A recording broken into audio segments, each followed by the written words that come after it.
with me President of the Guam National Olympic Committee, Ric Blas.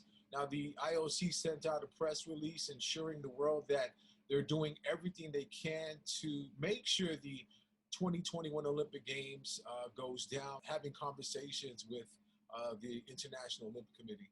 Well, we had an official conference call last Friday evening, and that's with all the English-speaking countries. So, and the message from the IOC was very positive with the direction, considering that last Thursday and Friday, we were receiving a lot of inquiries from the Japanese media, which I basically ignored because, you know, any comments made that might badly reflect on the Olympic movement can also be further misconstrued by the general public, because if you read what is happening in Japan, they want the IOC and the Tokyo government to cancel the games. I think after 1 year of this COVID condition, I think it's given the opportunity for the organizing committee, the Tokyo government, and the IOC to formulate a plan to move the games forward, understanding that there are still conditions out there that might further compromise. But the organizing committee, based on the presentation made by a very good friend of mine, the new Olympic Committee president from the Tokyo Olympic Committee, Yasuhiro Yamashita. And, you know, the message is clear. They're ready to receive the world community, sporting community. They look forward, but they also made it clear that there are going to be conditions that are going to be set by both the IOC and the organizing committee to safeguard all the athletes and support group that are coming for the games. Well, the games are 6 months away. What's the word on the venues, athletes village or quarantine? Well, you know, they did talk about venue-wise. They're still debating if they're going to allow spectators in or not. If they do, what percentage are going to be allowed in? Is it 50% or 20%? Very much as you see in the NFL up until the playoff games, the last couple of days, where you see more audience in the stadium. I don't know what that will come to, but I'm pretty sure that they'll decide what's in the best interest. And again, it's to protect the athletes. So whatever safeguards are going to be taken by the organizing committee is what we all have to abide by. So that's on the venue. The Games Village, my understanding is that they're not going to allow athletes to venture outside of the Games Village. They're going to keep them confined. They don't want to expose athletes to the outside community with the potential of them having to bring back the virus. So, and that's understandable. But, you know, many athletes are going to probably wonder, why come to the Olympic Games if they can't venture out? We're not living in normal conditions as we normally did. This is under COVID conditions, and we have to respect the rules that are being given to us, and that's to govern our presence in Tokyo. Has anything changed with the qualifications for athletes? It has, in some sports, it has opened up more slots, primarily because Russia has been taken out of the equation due to their doping offense.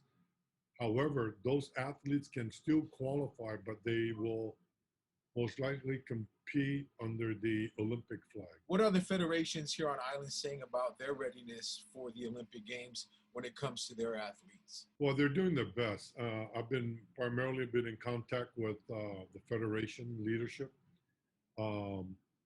They're doing their best. You know, the fact that the closure of the pool doesn't make it any easier for our lone female athlete. For the male athlete, at least he's able to use St. John's, I believe. We're still trying to find a solution for the female athlete to use a swimming pool. It's kind of untimely that they closed the Hagåtña pool, the only pool that's suitable to allow athletes to train, whether for the Olympic Games or for the Pacific Games that are coming up. So I know it was a hard decision by government, but they could have waited some time until this matter is all resolved. The last time we spoke, we talked about potential athletes leaving to Japan a little early to get in some training with some top coaches and just to get settled in. Any time frame on when the athletes will be heading out to Japan? Mike is my go-to person for Fukuoka. Fukuoka is our training camp. We were scheduled to focus on the first part of February to move an Oceania delegation into Fukuoka. But 2 weeks ago, Fukuoka notified us that they just shut down their borders because a high rise of the virus. So now we're back to square one. We've got to wait and see what are the conditions. And even if we move our athletes in, Fukuoka has made it known to us that the government restricts any contact of our athletes and their local community. So it puts a bigger problem on us trying to get our athletes to be ready for the Olympic Games. And in particular, going back with our delegation here in Guam, the athletes and the federation are doing their best. And they can only do with what's given to us in terms of government control protocols to allow us to train and prepare for the games. And it's not a matter of raising question on the government, the governor's decision. She's got the hard task of trying to make the right decision for all of us to fall under those safeguard conditions, and we respect that. Here with Ben Ferguson, United Airlines Guam Marathon race director. Now, the original start date for the 2021 event, scheduled for April 11th, got moved to the fall season. Yes, that's right. So, this has been a very difficult situation for all of us that organized the event. In that planning has just been very challenging given what's going on. Having said all of that, we did come to the realization that doing something in April was just off the table. And so we still hold hope that we are going to be able to get this event done this year. We'd like to think that we'll be able to get it done in the fall.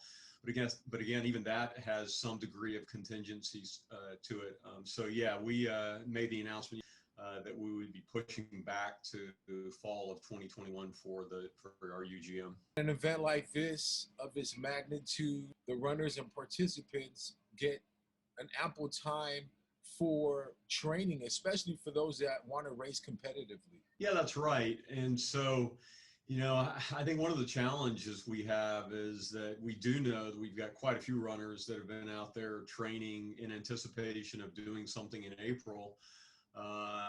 We have over 800 runners registered in Japan, and our race secretariat in Japan was receiving a lot of inquiries about the event and whether or not it was going to happen in April. And so, we felt it necessary to reach out to our running community and let them know that we need to push back again. I guess the positive in all of this is that it does provide people with some additional time to train, perhaps for a distance that they may not have felt comfortable with doing in April. Maybe they can go up to the half marathon or marathon. So we're hoping, again, fingers crossed, that we continue this positive trend that we're seeing here on the island with positive cases, and we get vaccinated here pretty soon, and we can do a live sports event. Well, one of the positives is I was driving through Tumon recently, and you see a lot more members of the community coming out doing their exercising, walking, and running through Tumon now. Yeah, it's quite humbling to see that. I've lived here a long time, and I have never seen the amount of runners that I see in Tumon or just in Guam in general, even over at Tidzin and Dedido. You see more runners than we've ever seen before. And so certainly that's a positive that's come out of all of this. And I would like to think that that'll bode well for all of our running events on the island, not just the UGM. The participants short of the experience because, the run itself You talk about the scenic routes and just the finishing, everything that happens after the race. That's an experience that you really want to give those who take part in the event. Well, it is. Yeah. So obviously in 2020, we did the event virtually, and that was a success. We had over 2,000 runners that had registered for the event that was to take place in April. And then out of those 2,000 runners, we had well over 1,000 runners participate in the event virtually. And so we had some discussion about doing the event virtually again this April, but felt, as you just now said, that runners really want that camaraderie, that experience that they get of doing an event, and then all the stuff that goes on after the event. And so I think we've come to the conclusion that we don't want to proceed with doing things virtually. We want to get back to a point where we can host the event and entertain people. For us on the media side, from the press conference, from the expo, everything just leading up to the race, there's so much hype and there's so much excitement built around it. Yeah, there really is. And I think a lot of that excitement has to do with the fact that it's truly an international event. We normally host 2,000 runners from off island. So it's, we view it as this opportunity to market the island and to introduce people to the warmth and hospitality of Guam. And so I think that adds this great degree of excitement to it. And I think our resident runners appreciate that as well. They just love that part of the event.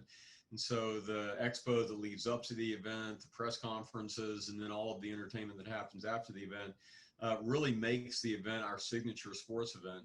And so, we have our fingers crossed that we're going to get back to that point. But of course, everything that we do, Dave, is always going to be done with that dose of reality as it relates to safety. And so, we'll continue to monitor the situation, obviously pay attention to all of our government mandates, and wish for the best. And for those that are just trying to get the heads up on the event, how can they continue to follow everything that's going on with the run? Well, certainly via social media. There's a UGM app that you can download. If you go to either Samsung's App Store or iPhone's App Store, you can download the UGM app. That's a great way of keeping abreast of the event. And then, of course, there's the website, the UnitedGuamMarathon.com website, which will also keep you abreast of events. But yeah, social media, we've got a great team that posts social media on a regular basis and keeps everybody updated. So these days, that's probably the easiest way to keep updated. Anthony Salas, also known as Big Tone. Last time you competed was in 2019. You took 2020 off, the whole pandemic. You caught COVID. And man, that was a big eye-opener for you. Yeah, it definitely was. Catching COVID and not knowing if I'll be able to come back from it and hit the numbers that I'm doing now was real devastating in the beginning, because as soon as I was done with the COVID, I tried squatting the bar and it felt like it was 700 pounds. So it was a big eye opener for me, and mentally and physically. Let's talk about when you decided to go ahead and pick the show and the competition you wanted to do for this season. So it was a new year, 2021. I was going on Instagram as usual, and I saw a meet out in Vegas, March 27. It's my 31st birthday. So pretty much January 1st, I decided, hey, 31st birthday. There's no other way to celebrate me beating COVID than competing on my birthday. So that was my decision. The weight you were at once you decided to go ahead and push forward, and then starting to weight cut, and what's the target weight you're looking at aiming at? Yeah, so I was like 305. After I did a meet in December, I did it at 308, so I ended up gaining weight, and then I ended up not losing because of the whole COVID. I actually lost about 9 pounds of pure muscle, and so I started training, and then I started at 305. I'm currently at 288 now, and the goal weight is 275. And at 275, you hold some world records for Guam. Yeah, so I hold the squat, bench, and deadlift. It's I think a 655 squat, 488 bench, and a 675 deadlift. But I'm trying to break, because I did bigger numbers at 308, so I'm trying to break those numbers at 275. What numbers are you looking at hitting for this upcoming competition? I want a 722, 728 squat, For sure, I want a 500 bench, and then I want a 711 deadlift because that's what I missed on my last meet, my deadlift. I'm sure the powerlifting community has been, wondering when's Big Tone going to come out. Your friends on Instagram with a lot of well-known worldwide competitors as well. Yes, and as soon as they found out, a lot of those guys from Vegas were like, "Hey, when you come on here, hit me up. We'll train." They're still having COVID issues back there. It's still 20% capacity, but as long as we take precautions, I think I'll be okay when I get back there as well. How's training been leading up to the competition? How often are you training, and how's everything going in the gym for you? Yeah, so I have a home gym, and then I also go to Paradise Fitness. Training's been good. The whole home gym situation while the gym was on lockdown had my numbers staying at a good steady or a good high. So then now that I'm back in the gym using the kilo plates and stuff, my numbers are pretty much the best they've been going into a meet at a lower weight. And shout out to everybody that continues to help push you at the gym. You got guys that you've been working out with since day one. They're pushing you, spotting you, and getting you right for this competition. Yeah, so Mikkel, Kevin, Kayla, Rich, those guys been my homie Chris Duenas. Those are the Gorilla fam, and they've been helping me out since the whole prep of 2019, and they continue to do it as well for 2021. So shout out to those guys. And your sponsors stepped up in a big way. I saw in the beginning you were trying to raise funds on your own, and then you got the go ahead and the green light from one of your sponsors to say, "Hey, we believe in what you're doing. We believe in your goal, and we're going to help you get there." Yeah, man. Paradise Fitness has been amazing to me since day one. I mean, my journey and everything. So shout out to Paradise Fitness helping me out. They're gonna help me get to my competition out there in Vegas, and just what I do is represent that gym. They've been good, nothing but great for me. My story relates to a lot of the people that actually want to change their lives. And some other people in the community making sure that what goes into your body and fuels you and helps you with recuperation and getting over all those sore muscles. yeah, dude, believe it or not, it's been amazing. The Guam community has always been supportive. Fat Boy Slim, the Relief Shop, Mighty Purple when I'm able to eat it and stuff like that. So these guys are feeding me, making sure I'm on track with muscle soreness and stuff like that. I'm taking melatonin to sleep, just the CBD gummies, and it's helping. And I do drug tested meats, and now that it doesn't have anything illegal in it. So taking that and doing my meats, I'm able to get my full 8 hours of rest, and I'm ready for the next day.